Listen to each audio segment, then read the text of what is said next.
5 000 euros par seconde, 3 400 milliards d'euros au total, un ratio de 115% du PIB. Elle atteint désormais 3 400 milliards, c'est du jamais vu. 3 milliards d'euros. 3 415 milliards d'euros. 3 000 milliards d'euros. C'est le montant de la dette française. Mais qu'est-ce que ça veut vraiment dire ? Est-ce que c'est grave ? Est-ce qu'on est condamné ? Certains disent qu'il suffit de faire rouler la dette. D'autres qu'on pourrait carrément l'annuler. Certains veulent augmenter les impôts, d'autres veulent aller chercher dans l'épargne des Français. Aujourd'hui, on va démêler tout ça. Après cette vidéo, vous saurez vraiment ce qu'est la dette, comment elle fonctionne, ce que rouler la dette implique vraiment, qu'est-ce qu'une trappe à dette, et quelles sont les seules solutions réalistes pour en sortir. Bonjour à tous, vous êtes sur le Média Libre, le média qui parle de liberté.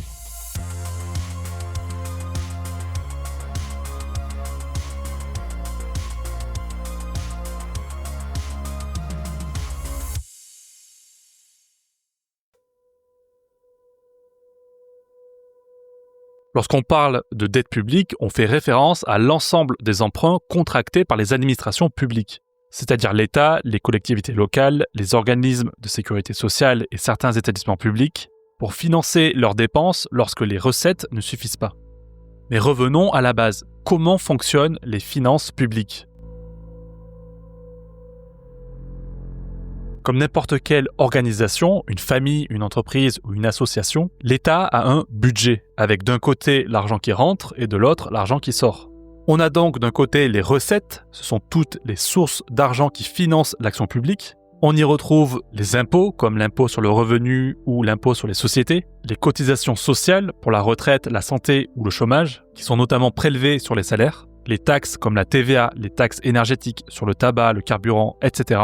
Mais on a aussi les revenus du patrimoine public, comme par exemple la Banque de France ou la Caisse des dépôts qui reversent chaque année une part de leurs profits à l'État. On a aussi les dividendes d'entreprises dont l'État possède des parts, comme EDF ou Orange, dont l'État possède 23% du capital.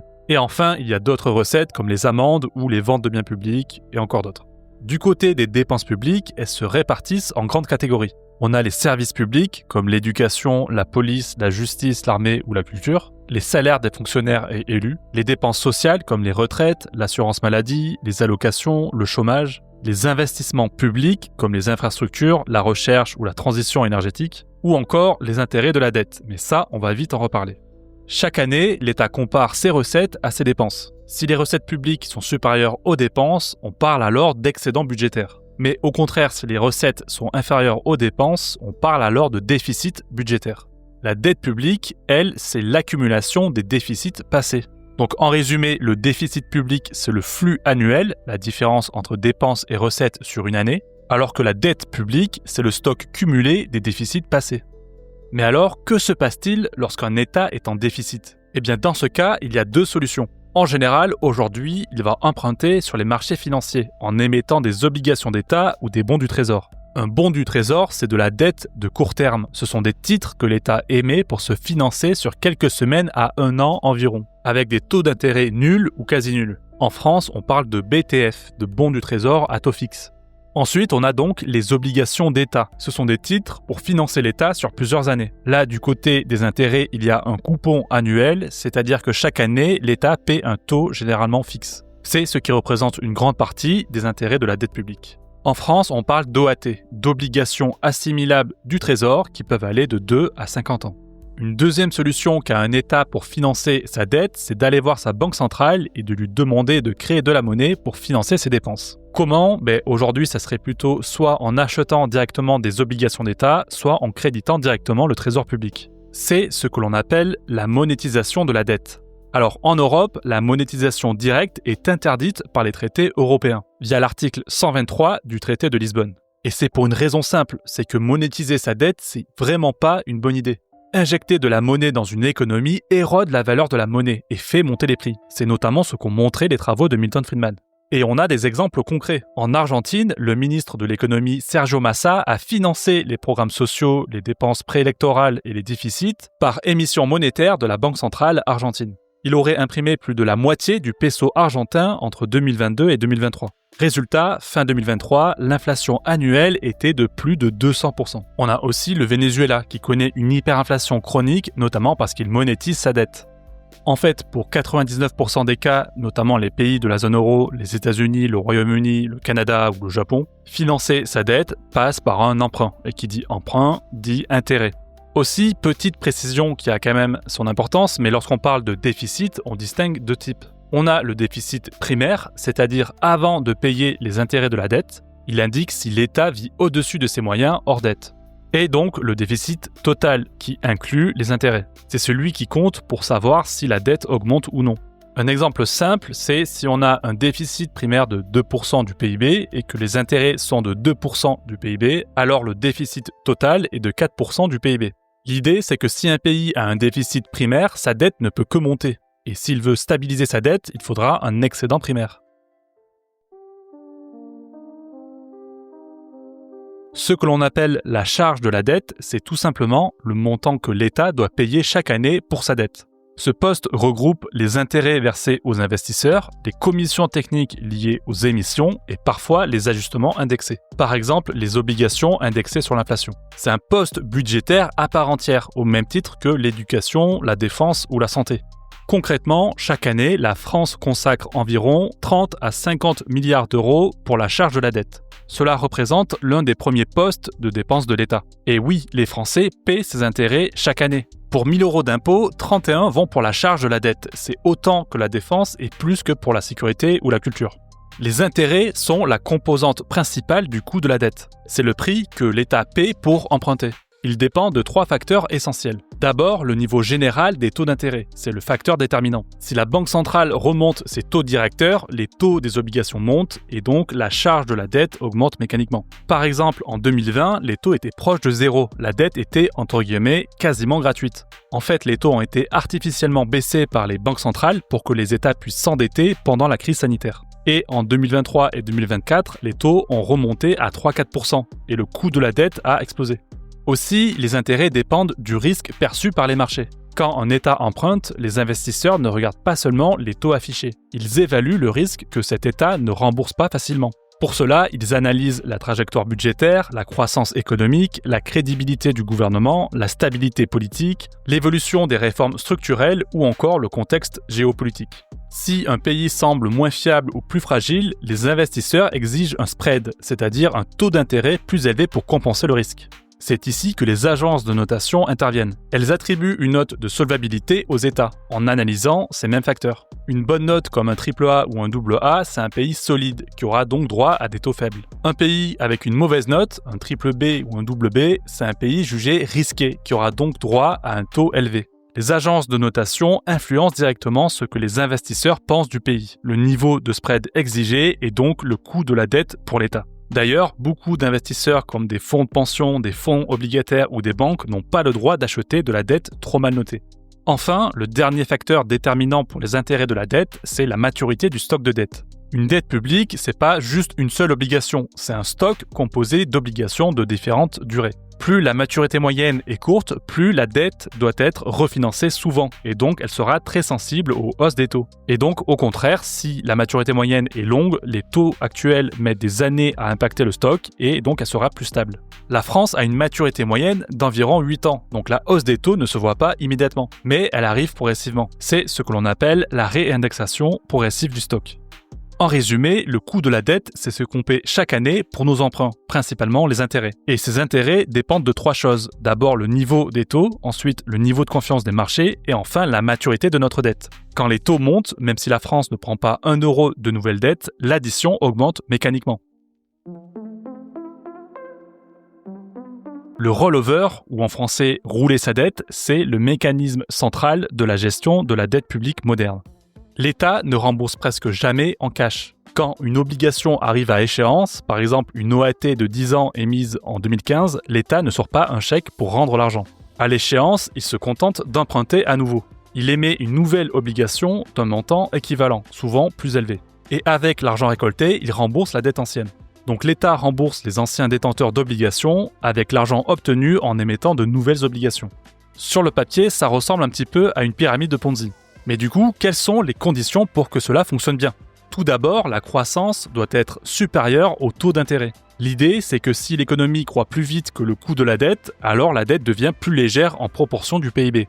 On note G supérieur à R, avec G la croissance nominale de l'économie, growth en anglais, et R le taux d'intérêt moyen payé sur la dette, rate en anglais. Deuxième condition, l'État doit être capable de dégager un excédent primaire, c'est-à-dire que les dépenses hors intérêt doivent être inférieures aux recettes. Troisième chose, les marchés doivent conserver une confiance dans le pays. C'est la condition la plus sous-estimée.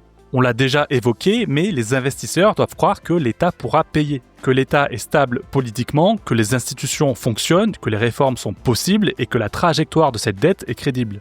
Si la confiance tombe, les taux montent et le rollover devient dangereux. C'est ce qui a causé la crise grecque en 2010, et pourtant elle roulait bien sa dette. On peut aussi évoquer le cas de l'Italie en 2011 ou celui du Royaume-Uni en 2022.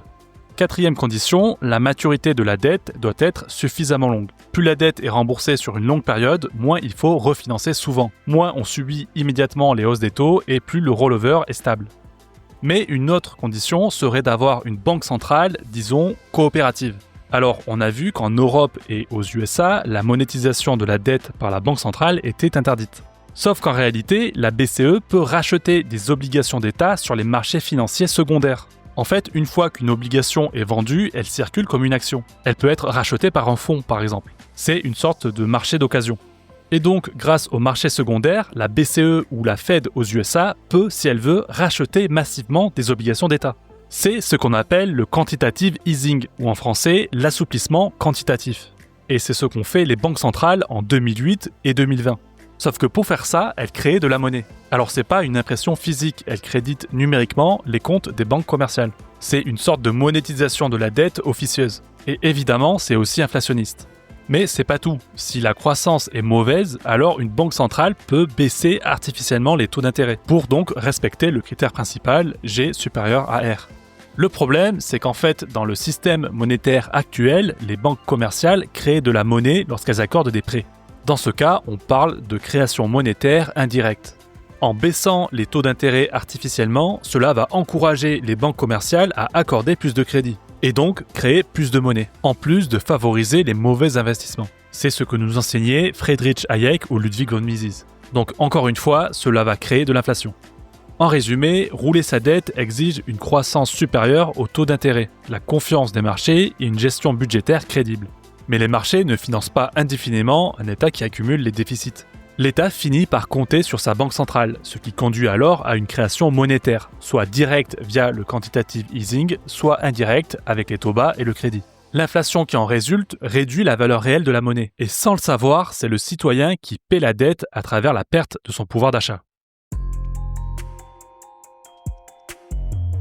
On a vu quelles étaient les conditions pour pouvoir rouler sa dette, mais qu'en est-il lorsqu'elles ne sont pas réunies? Que va-t-il se passer? La trappe à dette, c'est le moment où la dette devient mathématiquement incontrôlable, même si l'État veut faire des efforts. Elle apparaît quand deux conditions se cumulent. D'abord, quand les taux d'intérêt sont supérieurs à la croissance. On l'a déjà vu, mais dans ce cas, la dette grossit automatiquement, même si l'État ne dépense pas plus. Le stock de cette dette augmente tout seul en proportion du PIB. Autre condition, c'est si le pays reste en déficit primaire, c'est-à-dire lorsqu'il dépense plus qu'il ne gagne hors intérêt. Dans ce cas, il doit emprunter pour financer l'État, plus pour payer les intérêts. Le rollover devient de plus en plus cher. Le résultat de tout ça, c'est une spirale auto-entretenue. La dette augmente, les marchés considèrent le pays risqué, les taux montent, la dette augmente plus vite et le pays doit emprunter encore plus. Et c'est ce cercle vicieux qu'on appelle trappe à dette.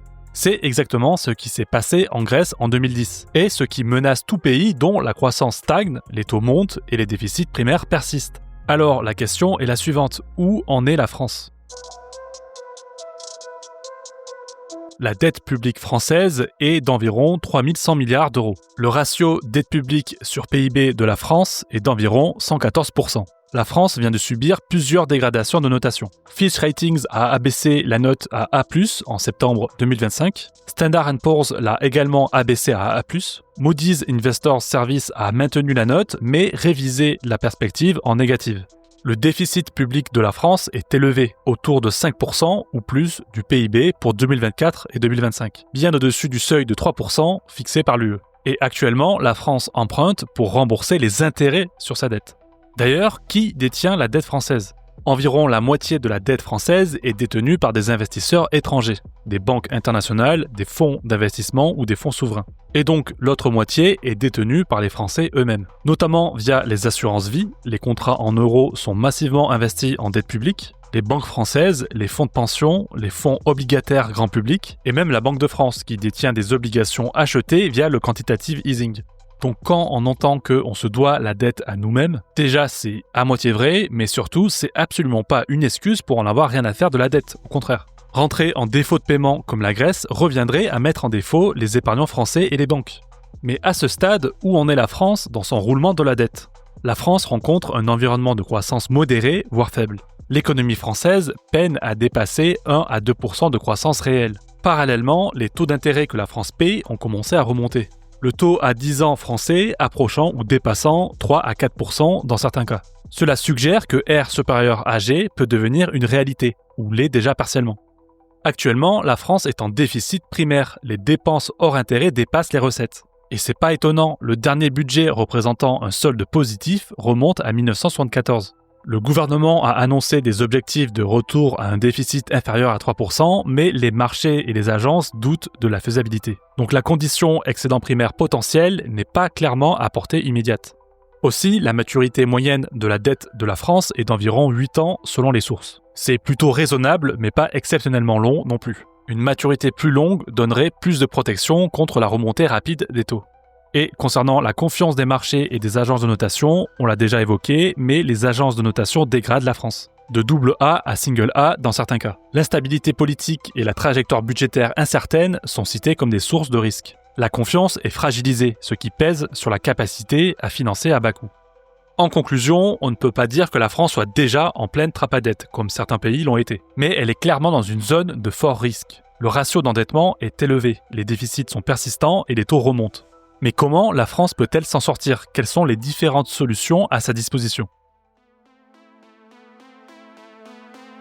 Bon, on l'a déjà vu, mais créer de la monnaie pour financer sa dette, c'est pas une bonne idée. Surtout avec des montants pareils, ça serait catastrophique.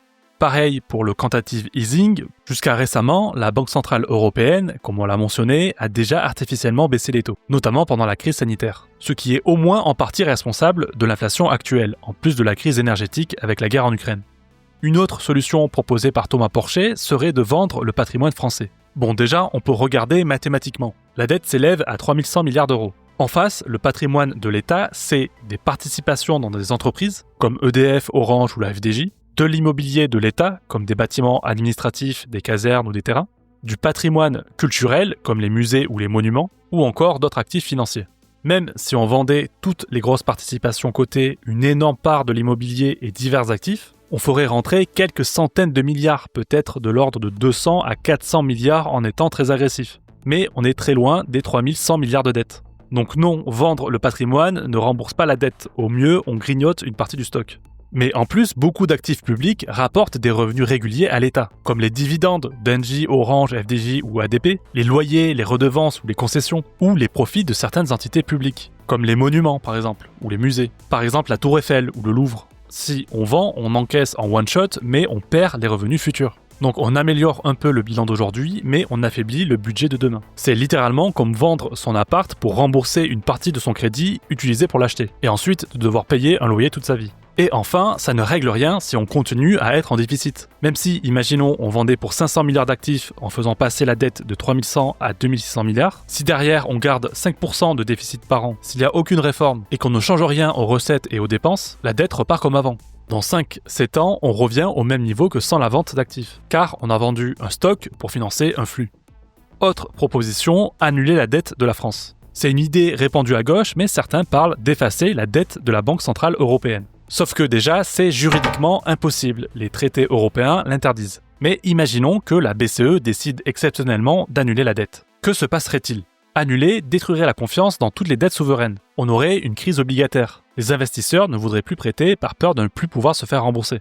On aurait aussi une crise bancaire. On en a déjà parlé précédemment. Environ la moitié de la dette française est détenue par des acteurs français. Les banques, les assurances vie et au final, les Français eux-mêmes, via leur épargne, même si c'est juste un livret A. En fait, les banques utilisent la dette d'État pour sécuriser leur bilan, garantir leurs prêts, se refinancer ou répondre aux règles prudentielles. En effaçant la dette, les banques perdraient une partie de leurs actifs. il y aurait une panique bancaire possible, un bank run, et l'épargne des Français serait partie en fumée. Les assurances-vie et fonds de pension sont parmi les plus gros détenteurs de dette publique. Donc pareil, en annulant la dette, leurs actifs disparaissent. Il y aurait des pertes colossales et des difficultés à payer les retraites. Et un effondrement de la confiance dans l'assurance-vie, le produit d'épargne préféré des Français. En clair, les épargnants seraient ruinés et les retraites futures deviendraient instables. Mais on aurait aussi une crise monétaire. Les monnaies fiat comme l'euro reposent sur la confiance. La confiance dans la banque centrale, dans la discipline budgétaire des États et dans la valeur des actifs qu'elle détient, dont les dettes publiques. Si on effaçait ces dettes, on détruirait cette base de confiance. On aurait une monnaie sans contrepartie solide. Et dans ces conditions, l'euro pourrait se déprécier brutalement, voire s'effondrer. Alors on pourrait me rétorquer que effacer une dette d'un pays a déjà été fait dans l'histoire. Sauf que c'était à chaque fois des cas extrêmes, comme l'Argentine après plusieurs défauts, le Venezuela ou la Grèce en 2012, après la crise de 2011. On peut citer l'Allemagne aussi en 1948 avec la réforme du Deutsche Mark. Dans tous ces cas, l'annulation est intervenue après une crise majeure, souvent une faillite, une hyperinflation ou une déstabilisation politique. Jamais dans une économie stable avancée et en plus avec une monnaie commune. Et surtout, dans tous les cas, les conséquences ont été violentes. Effondrement de la monnaie, fuite des capitaux, banque en faillite, épargne détruite, explosion de la pauvreté, perte d'accès au marché pendant des années, inflation massive ou hyperinflation et gel des comptes. Une solution plus réaliste est de travailler sur l'équilibre budgétaire, c'est-à-dire augmenter les recettes et ou diminuer les dépenses publiques. C'est ce qu'on appelle plus couramment l'austérité. Et c'est ce que la France essaie de faire depuis 2 ans. Le problème, c'est qu'elle n'est pas capable de se mettre d'accord sur un budget. Mais du coup, on pourrait seulement augmenter les prélèvements, notamment auprès des plus riches, comme avec la taxe Zuckman. Et là, je vous renvoie à notre vidéo sur cette taxe et en quoi c'est une mauvaise idée pour l'économie française. Et en fait, il existe des études qui montrent que le plus efficace est la baisse des dépenses publiques. Il y a une étude de 2018 d'Alberto Alesina, Carlo Favero et Francesco Giavazzi qui montre que la coupe des dépenses publiques est moins dommageable pour la croissance que l'augmentation des impôts. Une étude plus ancienne d'Alesina, de 2009, note que dans les épisodes de consolidation fiscale, les baisses des dépenses sont beaucoup plus efficaces que les hausses d'impôts pour stabiliser la dette et éviter un effondrement économique. De même, il y a un travail comparatif de la BCE qui montre que les plans de consolidation fondés principalement sur les coupes des dépenses ont des effets macroéconomiques plus bénins que ceux fondés sur la hausse des recettes. Pour résumer, la dette c'est simplement ce qui s'accumule quand l'État dépense plus qu'il ne gagne. Et comme la France est en déficit primaire depuis des années, elle emprunte même pour payer les intérêts. Résultat, on roule la dette, c'est-à-dire qu'on réemprunte pour rembourser les emprunts précédents. Et on fait payer aux citoyens via l'impôt invisible qu'est l'inflation. Ce système tient seulement si 3 conditions sont réunies: la confiance des marchés, les taux bas et la croissance supérieure au coût de la dette. Pendant longtemps, les banques centrales ont maintenu artificiellement ces conditions, avec des taux ultra bas et du quantitative easing, ce qui a contribué à l'inflation qu'on subit aujourd'hui. Et la France, en tout ça, a une dette très élevée, un déficit important, une croissance faible et des taux qui remontent. Elle n'est pas encore en faillite, mais elle s'en rapproche clairement. La seule voie durable, c'est de retrouver un budget crédible, en réduisant massivement les dépenses publiques, pour dégager un excédent primaire. C'est soit ça, soit on subit la dette et on paie via l'inflation, jusqu'au moment où on rentrera en défaut de paiement. Merci à tous d'avoir suivi cette vidéo, n'hésitez pas à la liker, à commenter et à partager. N'hésitez pas à vous abonner à la chaîne. Et moi je vous dis à la prochaine pour parler encore de liberté. ¡Viva la libertad, carajo!